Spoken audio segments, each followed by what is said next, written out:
السلام علیکم۔ آج کی کہانی میں ہم بات کریں گے وہ لڑکا انسان تھا یا کوئی روحانی مخلوق، اس کا وقت کم ہونے کا کیا مطلب تھا اور بابا کو وہ کون سا راز بتانے والا تھا۔ رات کا وقت تھا، ہوا ہلکی سی تیز چل رہی تھی۔ بابا اپنے گھر کے باہر بیٹھ کر تسبیح کر رہے تھے۔ بستی میں خاموشی تھی، صرف تسبیح کی ہلکی سی آواز۔ تبھی دور سے ایک پرچھائی نظر آئی، پھر دھیرے دھیرے صاف ہونے لگی۔ بابا کی تسبیح رک گئی۔ ایک نوجوان ان کے سامنے آیا اور رک گیا۔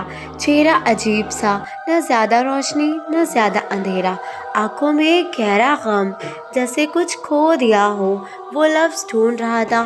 بابا نے ہلکا سا مسکرا کر پوچھا، بیٹا تم رات کے اس وقت کس تلاش میں ہو؟ لڑکا چپ رہا، صرف نیچے دیکھ رہا تھا۔ پھر دھیرے سے وہ بولا۔ بابا تھوڑا گھبرائے لیکن پیار سے پوچھا، کس چیز کا راستہ؟ نوجوان کی آنکھوں میں آنسو بھر آئے۔ سکون کا، میرے دل کو سکون نہیں ملتا۔ بابا اس کی آنکھوں میں دیکھ کر حیران ہو گئے۔ ان کو محسوس ہوا جیسے یہ لڑکا کس انسان مشکل میں نہیں بلکہ کوئی اور ہی راز چھپا رہا ہو۔ بابا نے تسبیح ہاتھ میں پکڑ کر اس کے کاندھے پر ہاتھ رکھا اور کہا، بیٹا سکون پیسے سے نہیں، لوگوں سے نہیں، دنیا سے نہیں ملتا۔ سکون صرف اللہ کی یاد کرنے سے ملتا ہے۔ لڑکا ہلکا سا مسکرا دیا، لیکن اس کی مسکراہٹ میں ایک عجیب سی بے چینی تھی۔ پھر دھیرے سے بولا، بابا شاید میں کل پھر نہ آؤں۔ بابا حیران، کیوں بیٹا؟ لڑکے نے آسمان کی طرف دیکھا اور کہا، میرا وقت کم ہے، آپ کو ایک سچ بتانا ہے، لیکن ابھی نہیں، اگلے دن۔ اتنا کہہ کر وہ رات میں غائب ہو گیا۔ آخر کون تھا وہ لڑکا اور کیوں آیا؟ کیا راز تھا؟ صرف ایک چیز ان کے دل میں گھوم رہی تھی۔ اس کے چہرے پر انسانی درد تھا، لیکن اس کی بات میں انسانی حال نہیں تھا۔ پھر اگلی صبح کا منظر۔ فجر کے بعد بابا مسجد کی طرف چلے گئے۔ ان کا چہرہ اداس تھا۔ مسجد کے دروازے پر ایک چھوٹا بچہ کھڑا تھا جو ہمیشہ بابا کو دیکھ کر خوش ہوتا تھا۔ آج وہ بھی گھبرایا ہوا تھا۔ اس نے پوچھا، بابا کیا رات کو آپ کے گھر کے پاس کوئی روشنی نظر آئی تھی؟ ہم نے تو دور سے دیکھی تھی۔ بابا کے ہاتھ سے تسبیح لگ بھگ گر گئی۔ روشنی؟ ہاں بابا، ایک لمبی سی پرچھائی تھی جس کا چہرہ بالکل روشنی میں تھا۔ ہم سمجھے کوئی ولی اللہ ہوگا۔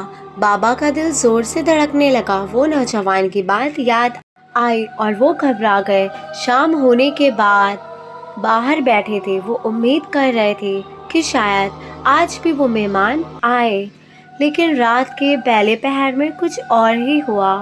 دور سے زنجیر کی ہلکی سی آواز، پھر ٹھنڈی ہوا، اور پھر بابا نے دیکھا ان کے گھر کے سامنے ایک پرچھائی کھڑی ہے، لیکن یہ کل والا نوجوان نہیں تھا۔ یہ ایک بچہ جیسا لگ رہا تھا، 10-12 سال۔ چہرہ روشنی میں چھپا ہوا تھا۔ وہ سیدھا بابا کی طرف آیا اور بولا، آپ کو کل جس نے ملنے کا وعدہ کیا تھا اس کا وقت سچ میں کم رہ گیا ہے۔ تم کون ہو؟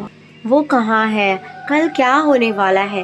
اور وہ نوجوان کیا واقعی زندہ نہیں تھا یا کوئی روحانی مہمان تھا؟ وہ صرف ایک مہمان نے ایک پیغام لے کر آیا تھا، اور وہ پیغام آپ کو دینے کے بعد ہی جا سکتا ہے۔ کون سا پیغام؟ مجھے کیا بتانا چاہتا ہے؟ بابا نے آنکھ جھپکائی اور وہ بچہ غائب ہو گیا۔ کل کیا ہونے والا ہے اور وہ نوجوان کیا واقعی زندہ نہیں تھا یا کوئی اور روحانی مہمان تھا؟ رات ایک مہمان نے انہیں ایک ایسا پیغام دینا تھا جو انہیں زندگی بھر یاد رہے گا۔ شاید اللہ تعالیٰ کسی کو یوں ہی راستے پر نہیں لاتا۔ کل وہ راز کھلنے والا تھا جس کی قسمت میں وہ لکھ دیا گیا ہے۔ کل کیا ہوگا؟ کس پیغام کے لیے وہ مہمان آیا تھا؟